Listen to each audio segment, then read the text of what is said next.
Hey everybody, welcome to another episode of Two Dads, One Car. I'm so excited to bring our very next guest here on the show.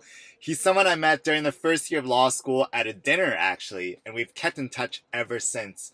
Moreover, he is one of the first friends that I shared this idea with about Two Dads, One Car just a couple weeks ago. And so I'm excited to bring him on the show and get to learn a little bit more about him. His name is Will Tao. He's one of the most multi-talented individuals I know. He's a lawyer, a social justice advocate. He mentors many law students. He's definitely a trailblazer in the community. And fun fact, he's also a rapper. That's right, he does rap. So I'm going to see if there's a way to get him to rap a little bit on this episode. That'll be my goal. It might be a little hard because it's also 7:30 in the morning, but we'll see what happens. All right, hang tight. We're going to get started. I'm going to pick him up just now. Thanks. Are you okay if we started shooting? Just shoot whenever, man. Okay. I think we need to have it. This is, this is the reality of newborn baby life. I'm so bad. I've never been. I'll be really honest with you. I've never been this late to things in my life. Oh, okay. It's sort of something that, missed meetings, the brain fog that. They say that moms get during pregnancy. I think a lot of it kind of passes on to fathers too, right? It's ironic. I probably gained just as much weight as Olivia during her pregnancy too, so I'll add that as another one. But no, it's been a good journey, and I'm excited for you, my brother, to go on it. Oh man, much love and appreciation. Yeah. I gave a brief intro to you earlier. Maybe you could introduce yourself to the audience. Just name kind of your fatherhood history up to this point. Yeah, my name is Will Tao, and I am a parent to Esmeralda. We call her Esme for short. It's got there's a history with the name too and how it came up. But Yu Huayin Tao, so we kept the Chinese name there, and my spouse's last name and my last name together. So we've done some strategic things with the name to sort of represent our culture and our values. And she's 3 months and a half now, almost 4 months. Early September, which is actually good timing because that's also, it's a big 5-year wedding anniversary for my spouse and I. So another story, we took a little time before we had our first one. So, there's a few stories just in the introduction. But, again, the fact that you're having a September baby is going to be I think we're having a September baby. You never know with these things, right? That's another thing. Oh, man. I almost feel like everything I say now, there's a story behind it. It's like, even just thinking about the days before, Olivia had a baby. Yeah. But yes, this is going to be a bit more ranty than most episodes. It's sort of the nature of Will here, and also of this morning. I'm also a podcast host of the Imlight podcast. Check it out. Imlight. Imlight. I am an immigration and refugee lawyer as my day job, and this week it's been really rough with Afghan Canadians and a lot of the stories we're hearing about children there. So I just wanted to mention that's partially why you're seeing me in this state. It's been a lot of sleepless nights and just trying to think about how we can make a difference and do some good work in this time. That's what I love about you, Will. Like, if I think of a friend who is like a champion for social justice, a champion for helping others, it's you. Like, if there's a definition, that'll be you in my dictionary. And I truly mean that. And I'm thrilled to have you on this show and chat with you further on. Thank you. Multifaceted. Let's, do you mind if we just dive into the name actually? So I'm curious to know, like, when you and Olivia were thinking about the name, like what was going on there? Yeah. That's always a big question for new parents. Such a big question for new parents. And for the name, so first of all, I know in the beginning stages, you don't know what the sex of your child is, if it's male or female. So you always have some backups. I'm a namer, so I like to put different names, and we had a couple shortlisted, and for whatever reason, I think it definitely didn't start as Esme, but I started just looking at the name, and it means to be loved, and it's a little bit unique. I think unique is my big thing, right? It's like there's enough, and again, no offense to all those that know the Emily, James. We've lost all those viewers just now. We lose all of you. Those names are awesome. You've rocked it in your own way. But for me, it's like, and you're an online person. You got to be able to get the hits, right? You got to be able to search it up and be like, that's the only one. Yeah. So that's why even we moved beyond Esme, right? Because Esme itself, it means to be loved, but there's a lot of Esmes, and we wanted Esme to be a little bit more unique, right? So at that time, I had and now we still have a friend and a mentor to me named Miranda. Shout outs to Miranda. I'm not going to give her full name because Miranda's just too awesome. But with the foundation, I am a board member with the Hua Foundation, and during that time, Miranda was just had her own baby, but very instrumental in being a mentor and leading our team. And I was sort of raving to my spouse Olivia about Miranda, and then who's Miranda? Who's Miranda, right? But they've actually connected after Olivia gave birth, which is incredible. And the email that Miranda sent my spouse, to this date, we sort of think about how important it is. But Esme, the long version, is supposed to be Esmeralda, right? And it's actually a Spanish name. So we were, just in verbalizing it, it turned to Esmeralda. And then the name actually is very unique, and I don't know if there's maybe a couple people in the world named Esmeralda, which is pretty awesome, and that's sort of one of the reasons. The main one was the Chinese name, though, and I'll have to give in that story because... Please, yeah. The name is actually a combination. So Yu means jade, but it's Olivia's, my spouse's, grandmother's... It's a character in her name. And Olivia's grandmother raised her and is very much the most important person in her life in terms of shaping her to be who she is today. So we wanted to make sure to honor that. And then I thought about another matriarch, and this would be my mom's mom. So my maternal grandmother, who very similarly shaped who my mom was, and then that has passed on to me. So that name is Hua, and Hua actually also has a couple other meanings. And this is awesome, by the way. You're driving on a highway and doing a podcast. That's going to be a first. This is, as someone who just passed her driving test and couldn't pass and couldn't drive while focused, this is pretty awesome. I want to show you something in just a second. All good. Self-drive. You're on self-drive. Yeah, I'll show you. I'm going to go into the right lane and show the self-drive. Yeah, that's awesome. It's easier to focus on the conversation. Sorry to take a break on it. I'll show how it works. Yeah. So you just basically activate it. Yeah. And then do this and you're good. Oh my god. This must be illegal on a driving system. Just throw it on the self-drive. That's awesome. You're talking about your grandmother and the care of you. So so from my the Hua character has a lot of meanings. It's the same Hua as in the Hua Foundation. It's the same Hua as in Wengo Hua, which is in English means Vancouver, Wengo Hua. And Hua also means our people, right? So if you're Chinese, you're a Huaran, right? You got Hua and you're Hua, you're Huaran. So I wanted to make sure that character is also in Esmeralda's name because that's the roots, right?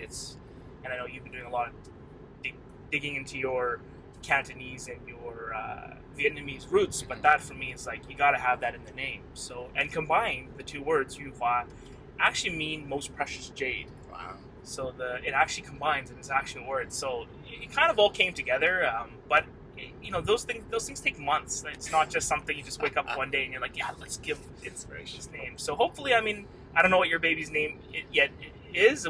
We didn't want to verbalize it too much until the baby was actually out. We kind of sort of kept it secret until then, right? Yeah. But I know some other parents like to come up with it sort of well in advance and speak to the baby as they're born, they're inside, that's right, they're alive, and that's.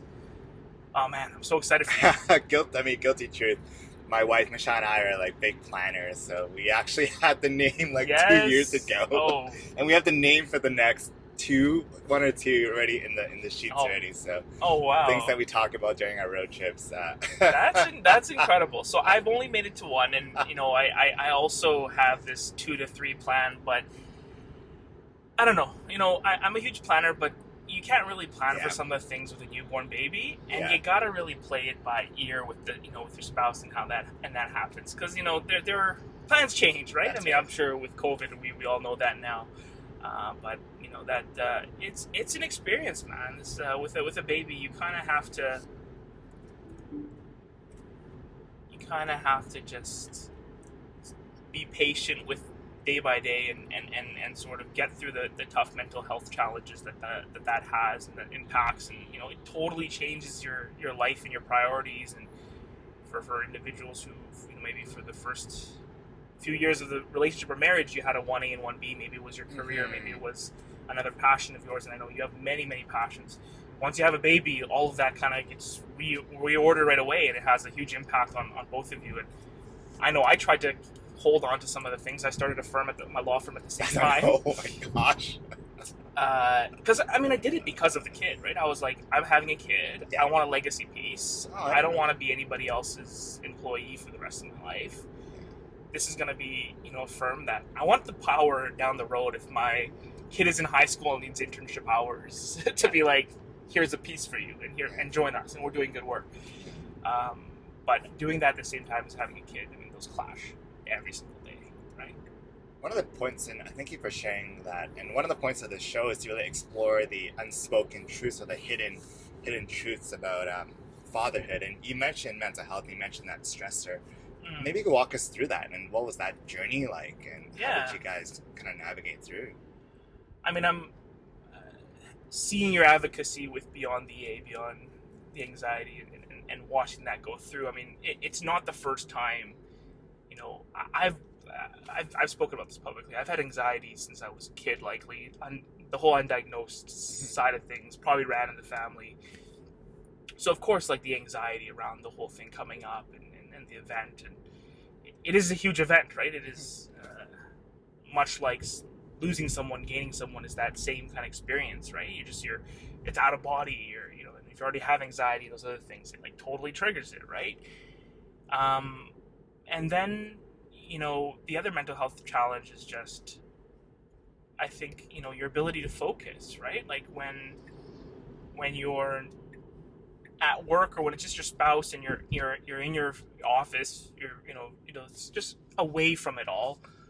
You have this ability to lock in on what you're doing and really focus. And now my life is not locked in my office. It's open spaces. It's being in the same room, having a client consultation, and 5 feet away my baby's crying. Oh my gosh, yeah. Right? And it's that guilt of, even you are having a conversation with a client, you're putting 100% into work, but you also got to have that peripheral eye on what's going on with family at all times. And it adds a lot of stress and pressure. But you know what?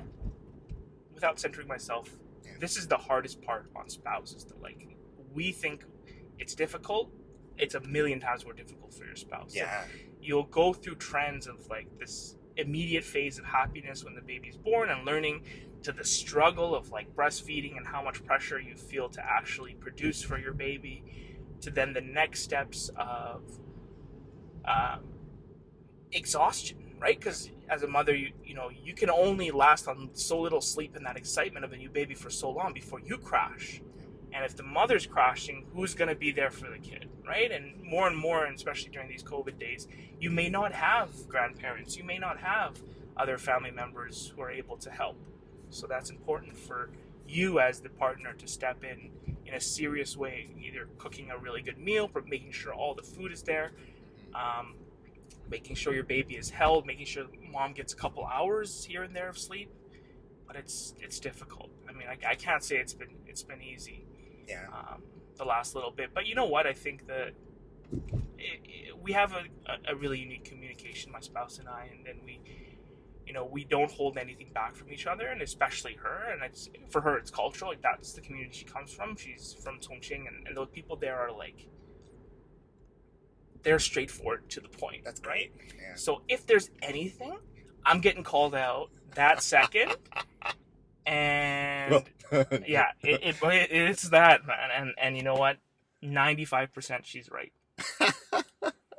So. I love it. My gosh. So she'll just call you out? She's like, okay. Yeah. I get it all the time. But you know what? It's something I'm also used to. It's something I have to build. And I'm a Shanghainese man, so like that sort of the ethnic cultural background, and there's sort of history about that too. Like, Shanghainese men are considered a little bit more like, I don't say submissive, subservient, but like we listen to our wives, right? So, you know, when Olivia calls me out, she's right. This is because a this is a really good segue into what I wanted to talk about next. Is really, do you find that you reflect upon your childhood during this time, like how you were brought up, and how do you think that's going to oh influence the way you yeah, parent? absolutely. I mean that's a very very loaded question, and I know coming from Loaded questions. coming from complex families and things we can say in stories we might not be able to tell anymore for various reasons. I I do reflect, but I also have this thing, and I don't know if other, I wouldn't say it's just a Chinese Canadian thing or other people, but like so many youth, my youth is shattered, is shattered glass memories, Mhm. right? So unlike others, and I have a colleague who's incredible who can actually remember from their childhood like every single detail, and I wish I had that, right? And that's why I'm also even trying to start to write and put some of these things down because I know years from now I might not even be able to remember. I remember 1 second snippets, right? Good and bad of things, and then it goes into like blank. So I mean, it's a blessing and a curse in disguise, right? Because you can't remember and you want to, but at the same time, there's so many things that rather than dwell on them and root on them, you're like, you know what? I have a new opportunity to write a new canvas. And we're also in very different times, Yeah. right? I think our parents, when they either immigrated or started their lives in Canada, there was very much a pressure to conform and very much, none of the language we have now around anti-racism and No, yeah, it's so telling people different. calling people out and being able to stand up for oneself. It was almost like you do this or you don't do we're gonna kick you out. We're gonna make life terrible for you, and you never told those stories to your family and you kind of internalized it. But for some others, it was passing those all the stress that you received in work and in other environments onto your family, right? And maybe some of those things contributed. But for me now, with my baby daughter, it's the key word is liberty. Be free, right? And be free of constraints. Be free of societal expectations. They're gonna be labels. We had to grow up through them, but I think I hate this like we've sort of carved a path thing because I think it's very it puts us in a privileged pedestal which we shouldn't. I think as much as we're lawyers and we do this legal work, it's I have and Nicole has given I have even more respect for people who are doing the frontline work and putting their lives on out there every day. But I think if you just keep, the simple philosophy of just living happy life, happy and healthy. I know that's always a Chinese thing. As long as you're happy, as long as you're healthy. I mean, I know it's really simplified, but I'm gonna keep it that simple for my kid. Yeah, right. Why complicate things, right? I was just saying to Michelle, like, I'm gonna look at the baby, 10 fingers, 10 toes. All right, first thing done.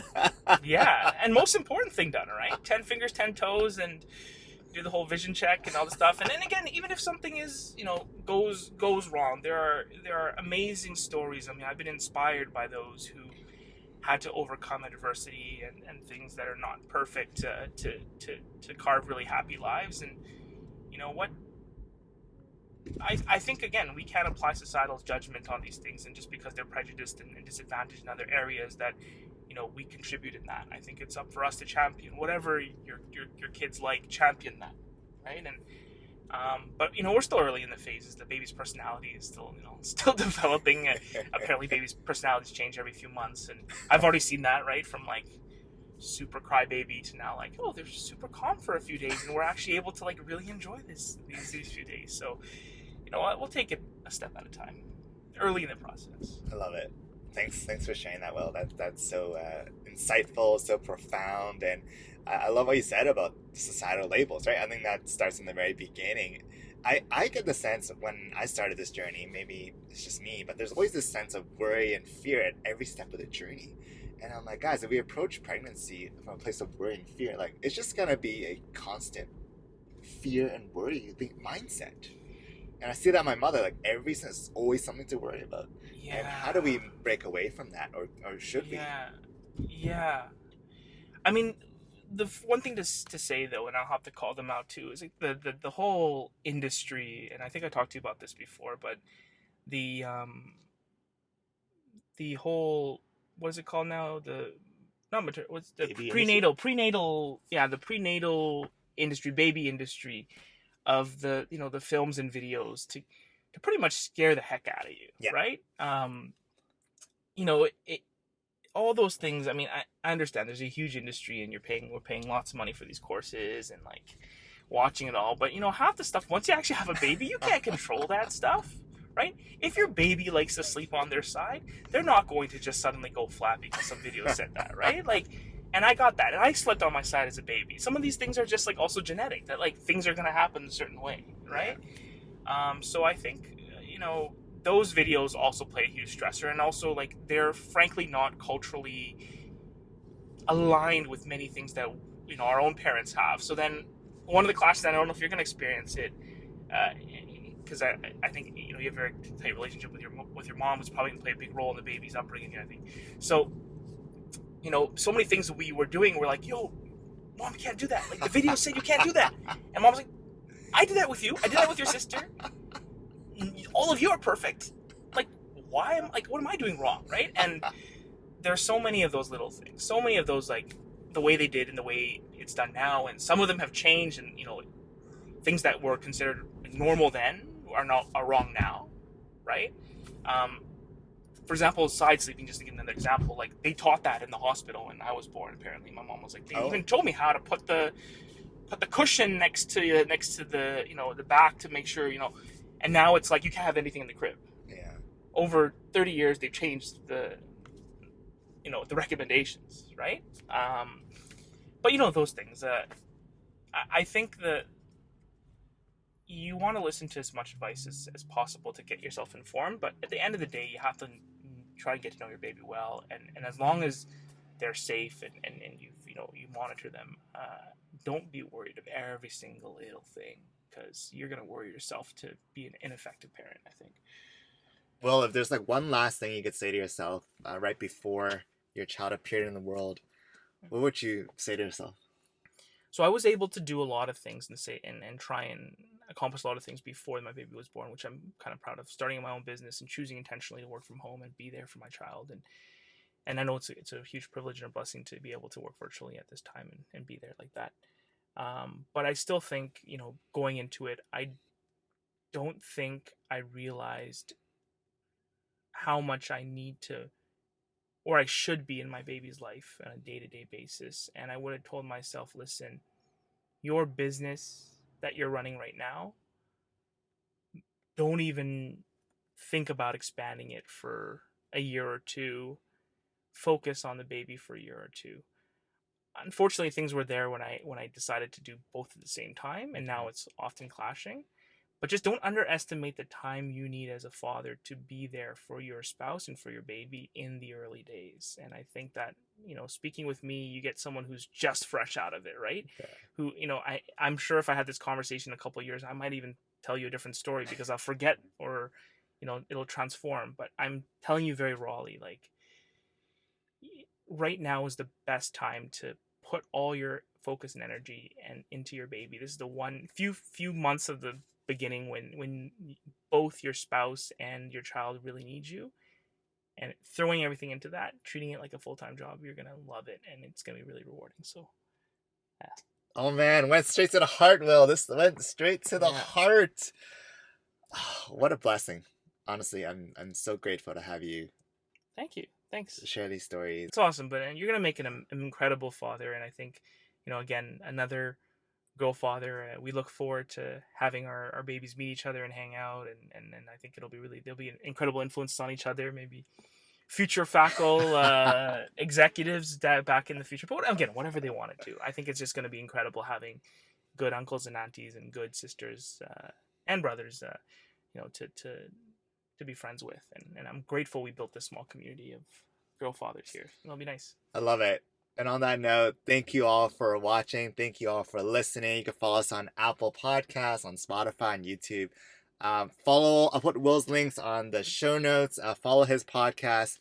Dude, it's been such a pleasure. It's been great chatting with you. To everybody else, we'll see you guys later. Cheers. Peace.